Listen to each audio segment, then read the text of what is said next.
മനസ്സിൽ ഓടി വരുന്നത് ദേ മാവേലി കൊമ്പത്ത് എന്നൊക്കെ പറഞ്ഞ ദിലീപേട്ടനൊക്കെ പണ്ട് ഇറക്കിയ അങ്ങനെയുള്ള പ്രോഗ്രാം ഓർമ്മ വന്ന്. ഇപ്രാവശ്യം ഓണത്തിന് എന്താണ് പ്രേക്ഷകർക്ക് നിങ്ങൾ കൊടുക്കുന്നത്? ഓണത്തിന് നമ്മൾ കൊടുക്കുന്നത് ജീവനായിക എന്ന് പറഞ്ഞ ഷോർട്ട് ഫിലിം ഉണ്ട്, പിന്നെ ഒരു ആൽബം സോങ് നമ്മൾ കൊടുക്കുന്നുണ്ട്, പിന്നെ ഒരുപാട് കാര്യങ്ങൾ നമ്മൾ ചെയ്യുന്നുണ്ട്. ഒരു റീൽസ് കാര്യങ്ങളൊക്കെ എല്ലാം ഓണത്തിനായിട്ട് ചെയ്യുന്നുണ്ട്. ജീവകാരുണ്യ പ്രവർത്തനം അങ്ങനെ എന്തെങ്കിലും സെപ്പറേറ്റ് ചെയ്യുന്നുണ്ടോ? അല്ലെങ്കിൽ അത് സർപ്രൈസ് ആയിട്ട് ഉണ്ടാവും. ജീവകാരുണ്യ പ്രവർത്തനം വെളിപ്പെടുത്തില്ല. പാവപ്പെട്ട ഒരു 2 കുട്ടികൾക്ക് പഠന ഉപകരണങ്ങൾ വാങ്ങി കൊടുക്കുന്നുണ്ട്, പിന്നെ അതിഥി മന്ദിര സന്ദർശനമുണ്ട്. അതെല്ലാം വീഡിയോ എടുക്കാൻ പറ്റുമെന്ന് എനിക്കറിയില്ല, എന്നാലും ചെറിയ രീതിയിൽ ആൾക്കാരെ അറിയാൻ വേണ്ടിയിട്ട് ബ്ലർ ചെയ്തിട്ട് നമ്മൾ വീഡിയോ എടുക്കും. ആൾക്കാരുടെ ഫേസ് കാണിക്കാണ്ട് നമ്മൾ കൊടുക്കുന്നത് ബ്ലർ ചെയ്തിട്ട് കാണിക്കും. കാരണം നമ്മൾ ഈ അടുത്ത് നിമിഷം ചോദിക്കും, പുള്ളിക്കടുത്ത് ഒരു വീഡിയോയിൽ ഞാൻ കണ്ടു ആൾക്കാരുടെ ഫേസ് ബ്ലർ ചെയ്തിട്ടാണ് അത് കാണിച്ചിരിക്കുന്നത്. ആ രീതിയിൽ നമ്മൾ കാണിക്കുള്ളൂ. കാരണം മറ്റുള്ള ഫേസ് നമ്മുടെ കമന്റ് ബോക്സിൽ നെഗറ്റീവ് കമന്റ് വരും, അപ്പൊ അത് നമ്മൾ നോക്കുന്നില്ല. എന്നാലും ഇത് ഒരു കൈ കൊണ്ട് കൊടുക്കുന്ന പോലെ അറിയേണ്ടെന്നല്ല, എന്നാലും നമ്മൾ അത്യാവശ്യം ആൾക്കാരിലേക്ക് എത്തിക്കണമല്ലോ. കാരണം ഇപ്പൊ നടൻ ടൊവിനോ തോമസ് പോലും 2018 പ്രളയം വന്നപ്പോൾ ജീവകാരുണ്യത്തിന് ഓടി വന്നുകൊണ്ടാണ് അദ്ദേഹത്തെ വെച്ച് പടം ചെയ്യാനായിട്ട് ജൂഡ് പറ്റിയത്.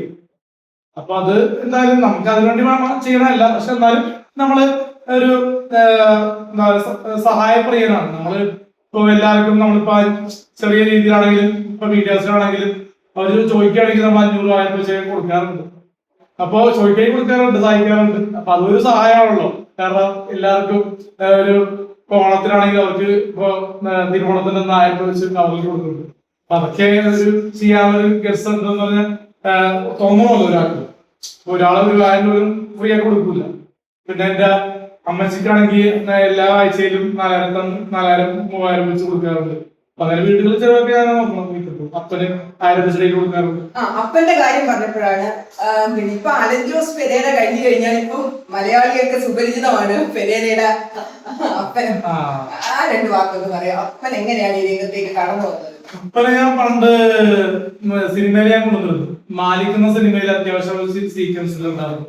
പിന്നെ പഞ്ചായത്തി എട്ടി, പിന്നെ അതിൽ കഴിഞ്ഞിട്ട് നമ്മള് ചെറിയൊരു സ്നേക്ക് ആൻഡ് ലാഡർ എന്നുള്ളൊരു ഗെയിം പോലെ ഒരു ഡോറ ബുജി പോലത്തെ ഒരു സാധനം, ഒരു സീക്വല് തല തെറിച്ച് വരുന്ന സാധനം ഞാൻ ഡയറക്ട് ചെയ്തല്ല, റസാഖിന്റെ ഡയറക്ട് ചെയ്തത്.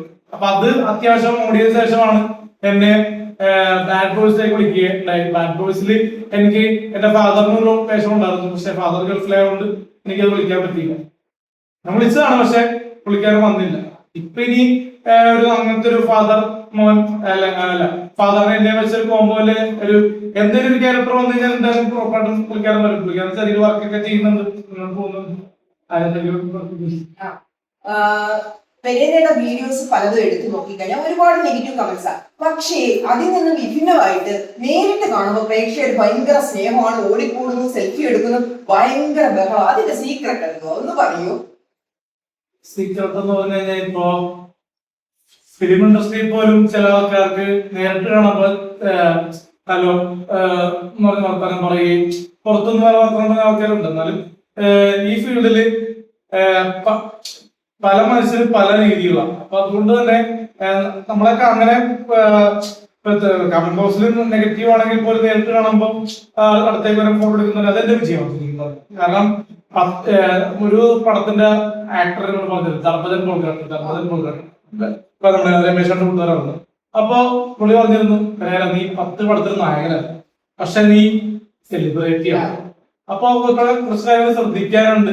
ചെറിയ പ്രായത്തിൽ വൈറലാകാന്നുള്ള ചില്ലറ കാര്യമല്ല. അപ്പൊ അത് എങ്ങനെ നമ്മൾ യൂട്ടിലൈസ് ചെയ്യണമെന്നുള്ളത് നമ്മുടെ ഒരു തീരുമാനമാണ്. അപ്പൊ നാളെ ഇപ്പൊ ഞാന് ഹോട്ട് ആയിട്ട് വീഡിയോസ് ചെയ്ത് കഴിഞ്ഞാൽ എന്റെ പോയി മനസ്സിലായി. നമ്മള് വീഡിയോസ് ചെയ്യുമ്പോൾ പരമാവധി വൾഗാരിറ്റി കുറച്ചാൽ നമ്മൾ ചെയ്യണം. ഒരു സെക്കൻഡ്